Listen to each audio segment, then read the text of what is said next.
नमस्कार दोस्तों, मैं जितेंद्र सिंह राणा टेक ज्ञान से एडीसी कंप्लीट कोर्स के इस वीडियो में आप सभी का बहुत बहुत स्वागत एवं अभिनंदन करता हूं। माइक्रोसॉफ्ट एक्सेल के पिछली क्लास में हमने देखा था कि वे सिंपल इंटरेस्ट कैसे निकाल सकते हैं। सिंपल इंटरेस्ट निकालना बहुत ही सरल है, तो हम आसानी से वहां पे निकाल पाए। अगर आपने वो क्लास नहीं देखी तो प्लेलिस्ट में जाकर उसे एक बार अवश्य देखिए, ताकि आपको प्रॉपर स्टेप बाय स्टेप चीजें समझ में आए और यहाँ पे प्रत्येक फार्मूले, प्रत्येक फंक्शन को आप अच्छे से समझ पाएं, ताकि आप अपना काम बेहतर तरीके से करें। आज की क्लास में हम बात करने वाले हैं कि कंपाउंड इंटरेस्ट कैसे कैलकुलेट किया जाता है। कंपाउंड इंटरेस्ट यानी चक्र वृद्धि। अब भाई पहले ये समझना पड़ेगा कि जो साधारण ब्याज होता है और कंपाउंड ब्याज जो होता है उसमें क्या अंतर हो। तो हमने जो साधारण ब्याज पढ़ा था उसमें हम 24 माह, 36 माह, 2 वर्ष, 5 वर्ष उस तरीके से डायरेक्ट कैलकुलेट करा सकते। लेकिन यहाँ पे जो कंपाउंड इंटरेस्ट होता है, चक्रवृद्धि ब्याज होता है, ये क्या होता है, इस तरीके से नहीं चलता कि आप सीधे 5 वर्ष का एक बार में नहीं निकाल। ये क्या होता है, बढ़ता रहता है। जैसे मान लेते हैं कि यहाँ पे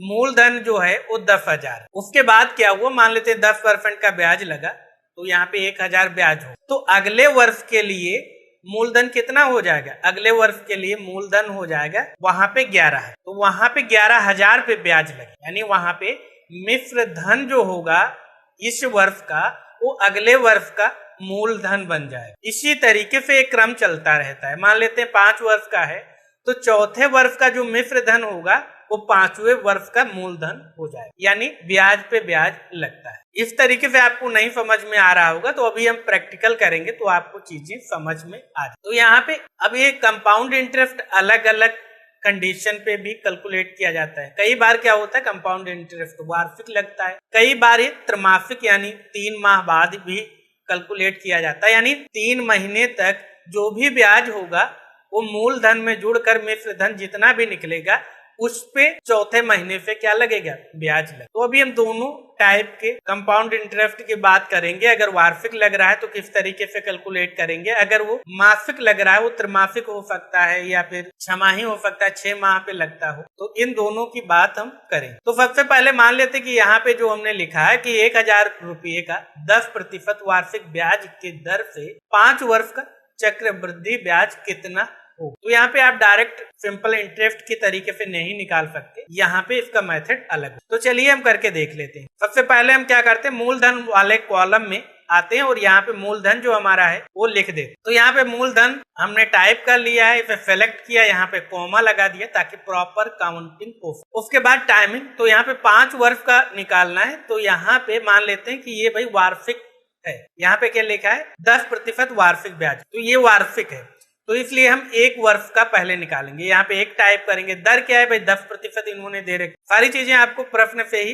मिल जाएंगी। यहाँ पे क्या 10% वार्षिक बता रहा है, तो इसलिए आप 1 वर्ष का निकालें। यहाँ पे कंपाउंड इंटरेस्ट कब रिपीट हो रहा है, 1 वर्ष के बाद। अगर ये होता है कि 10% त्रैमासिक ब्याज दर से, तो आप 3-3 महीने का यहाँ पे कैलकुलेट। तो यहाँ पे दर कितनी भाई, 10% है, तो यहाँ पे आपको ब्याज निकालना, तो इक्वल टू लगाएंगे और उसके बाद फार्मूला वही रहेगा कि यहाँ पे मूलधन गुणे समय गुणे दर। और अगर आपने इसे परसेंटेज में कन्वर्ट नहीं कर रखा है सेल को, तो आपको क्या करना पड़ेगा, यहाँ पे 100 से भाग देना पड़ेगा। तो चलिए भाग करके देखते हैं। तो यहाँ पे 1,000 रुपये हो जाएगा 1 वर्ष का ब्याज। अब मान लेते हैं कि भाई हम यहाँ पे बार बार इससे 100 से भाग नहीं देना चाहते, हम सीधे सीधे यहाँ पे क्या करते हैं, इसे ही हम परसेंटेज में कन्वर्ट कर लेते। तो सिंपल सेल सेलेक्ट करेंगे, परसेंटेज पे क्लिक कर देंगे और यहाँ पे फिर से 10% टाइप करेंगे, तो 1,000 आ गया। अब यहाँ पे मिश्र धन, मिश्र धन क्या होता है भाई, मूलधन प्लस ब्याज, वही होता है मिश्र। ये सारी चीजें आपको पहले से पता होंगी, यहाँ पे आपको बार बार ये जो बेसिक चीजें ये बताने का कोई मतलब नहीं। यहाँ पे एक्सेल में कैसे इससे काम ले सकते, यही हमारा मुख्य टॉपिक। तो यहाँ पे इक्वल टू लगाएंगे और मूलधन क्या है हमारा, यहाँ पे 10,000 प्लस क्या करना है, प्लस हमें कर लेना है भाई ब्याज। तो ये क्या हो जाएगा, हमारा मिश्र धन हो जाएगा। कितना हो गया, यहाँ पे हो गया 11,000। तो अगले वर्ष के लिए जो ये ब्याज बनेगा वो किस मूलधन पे बनेगा, वो 11,000। तो यहाँ पे वैसे तो हम डायरेक्ट भी टाइप कर सकते हैं सीधे सीधे 11,000, लेकिन हम चाहते कि भाई हमारा काम सरल हो जाए, तो हम इक्वल टू लगाएंगे। इक्वल टू लगाएंगे और इस सेल को सेलेक्ट कर लेंगे, एंटर कर देंगे, ये वैल्यू यहाँ पे आ गई। अब मान लेते कि अगर 5% से निकाल लें तो क्या होगा, 500 इंटरेस्ट होगा, तो ऑटोमेटिक यहाँ पे हमारा अगले वर्ष के लिए जो मिश्र धन है मूलधन बनेगा कितना 10,005। तो चलिए यहाँ पे इन्होंने 10% बता रखा है तो 10% के हिसाब से देख लेते। टाइमिंग क्या है, 1 वर्ष। ब्याज की दर क्या है 10% ही। तो हम क्या करते हैं, यहाँ पे हम इसे ड्रैग कर दें, यहाँ पे ले आते हैं पॉइंटर और इसे 5 वर्षों तक निकालना है तो यहाँ तक हम इसे ड्रैग कर देते हैं और इसे भी हम यहाँ पे यहाँ तक ड्रैग कर देते हैं। 1-1 वर्ष का हम निकालेंगे और यहाँ पे इसे भी डबल क्लिक करते हैं और यहाँ पे इसे भी यहाँ तक हम क्या करते हैं ड्रैग कर देते हैं और उसके बाद ये ब्याज भी हमारा कैलकुलेट हो जाएगा, क्योंकि यहाँ पे आप देख सकते हैं फार्मूले बार में यहाँ पे हमने फार्मूला लगा रखा है तो ये फार्मूला भी क्या हो जाएगा यहाँ पे कॉपी हो जाएगा। चलिए इसे करके देख, यहाँ तक हमने इसे भी ड्रैग किया और इसके बाद मिश्र धन को भी यहाँ तक ड्रैग कर। अब देख सकते हैं ऑटोमेटिक हमारी सारी कैलकुलेशन हो। पहले वर्ष में 10,000 पे 10% का ब्याज बना भाई 1,000 रुपया, तो हमारा टोटल मिश्र धन हो गया 11,000 रुपया। अगले वर्ष चूंकि 11,000 हो गया था मूलधन, उस पर 10% लगा तो 1,100 रुपया हमारा ब्याज बना। तो अगले वर्ष अमाउंट कितना हो गया 12,100 रुपये। उसके यानी तीसरे वर्ष 12,100 पे 10% का ब्याज लगा तो 1,210 रुपया हो गया। टोटल मिश्र धन हमारा बना तीसरे वर्ष का 13,310। तो चौथे वर्ष हमारा किस पे ब्याज लगेगा भाई 13,310 पे लगेगा 10%, तो 1,331 रुपया हुआ। तो यहाँ पे 14,641 रुपया टोटल मिश्र धन बना। इस तरीके से टोटल निकल के आया जो मिश्र धन लास्ट में 5वें वर्ष निकल के आया वो आया 16,105 रुपया 10 पैसे देने पड़े। यहाँ पे पूछा गया था कि चक्रवृद्धि ब्याज कितना देना पड़ेगा, तो आपको केवल और केवल ब्याज बताना कि भाई ब्याज कितना देना पड़ेगा। तो यहाँ पे ये रहा ब्याज, यहाँ पे कर दीजिए ऑटो सम और ये आपके सामने निकल के आ गया कि भाई आपको 6,105 रुपया 10 पैसे आपको ब्याज के देने पड़ेंगे 5 वर्ष के लिए, जब आप 10,000 का यहाँ पे अमाउंट प्राप्त करें। अब अगर इसकी क्रॉस चेकिंग करनी कि भाई यहाँ पे हमारा जो ब्याज वो सही तरीके से कैलकुलेट हुआ है या नहीं, तो इसको भी आप कर सकते हैं। इक्वल टू लगाइए और यहाँ पे सेलेक्ट कीजिए मिश्र धन को, माइनस कीजिए मूलधन को, एंटर कर दीजिए। तो आप यहाँ पे भी देख सकते हैं 6,105 आ रहा है। तो हमारा कुल मिला के जो इंटरेस्ट निकल के आया वो प्रॉपर सही। अब मान लेते हैं कि यही चीज यहाँ पे क्या करते हैं, हम मासिक का निकालना चाहते हैं। तीन मंथ पे क्या होता है चक्रवृद्धि त्रैमासिक ब्याज दर से यहाँ पे 10% की ब्याज दर से यहाँ मान लेते हैं कि 1 वर्ष का हमें निकालना है। तो कैसे निकालें, तो मान लेते भाई अमाउंट यही है 10,000, तो यहाँ पे समय क्या हो जाएगा, यहाँ पे 3 माह हो जाएगा। दर क्या है 10% की दर है, तो ब्याज कैसे कैलकुलेट करें। तो सबसे पहले क्या हम चाहते हैं कि भाई यहाँ पे हमें भाग ना देना पड़े, इसलिए इस सेल को हम परसेंटेज में कन्वर्ट करें और यहाँ पे दे देते हैं 10।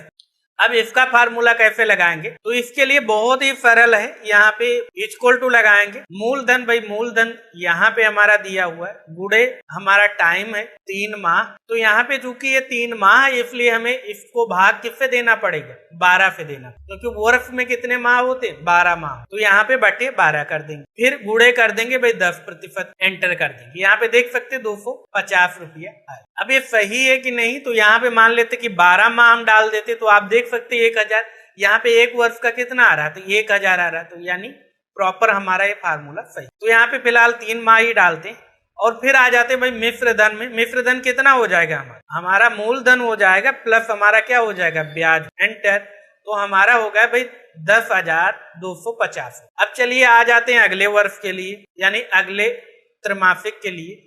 तो यहाँ पे इक्वल टू करते हैं, इस सेल को सेलेक्ट करते हैं, एंटर करते हैं। तो अगले त्रैमासिक के लिए यानी चौथे माह के लिए हमारा ये हो गया मूल। टाइम क्या यही है, तो पहले हम इसे ही ड्रैग कर लेते हैं। 1 वर्ष के लिए तो 4 बार हम ड्रैग कर लेते हैं और इसे भी हम यहाँ पे 4 बार ड्रैग कर, इसे भी हम 4 सेल तक ड्रैग कर लेते हैं और इसे भी हम यहाँ पे 4 सेल तक ड्रैग कर लेते हैं और इसे भी क्या करते हैं हम 4 सेल तक ड्रैग। अब देख सकते हैं हमारे सामने ये प्रॉपर रिजल्ट आ गया है जब हम त्रैमासिक कंपाउंड इंटरेस्ट वसूल करें। तो यहाँ पे परसेंट, तो यहाँ पे पॉइंट के बाद बहुत से नंबर आ रहे हैं, तो इन्हें हम सेलेक्ट करेंगे इस तरीके से। और उसके बाद मुझे बिल्कुल भी नंबर नहीं चाहिए, तो आप यहाँ पे क्लिक कर दीजिए और आप इन्हें हटा दीजिए। यहाँ पे क्लिक कीजिए और इन सभी पॉइंट को आप हटा दीजिए। तो इस तरीके से अगर आप यहाँ पे देखेंगे, थोड़ा सा जूम आउट कर लेते, तो ये हमारे 12 मंथ हो जाएंगे यानी 1 वर्ष हो जाएगा। यहाँ पे पूछा ब्याज गया था, तो यहाँ पे ब्याज को भी आप कैलकुलेट कर लीजिए। यहाँ पे